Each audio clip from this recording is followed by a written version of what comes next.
May papar na bagyo, may isang pangalan na paulit-ulit nating naririnig. Salamat sa Sierra Madre. Pero, totoo nga bang pinahihina nito ang bagyo? O isa lang ba itong alamat na ating pinanghahawakan?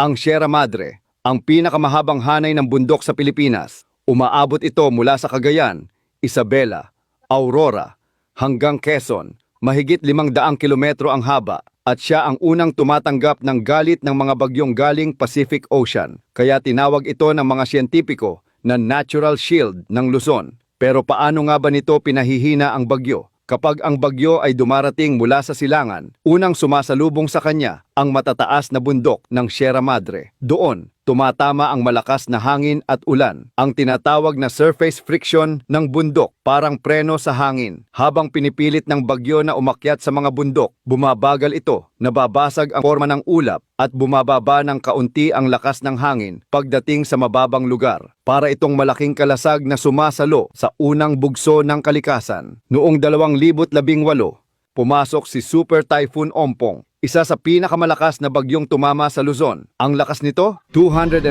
kilometers per hour sa landfall. Pero ayon sa Pag-asa, pagdaan sa Sierra Madre, bumaba ito sa 170 kilometro bawat oras bago tuluyang tumawid papuntang Ilocos.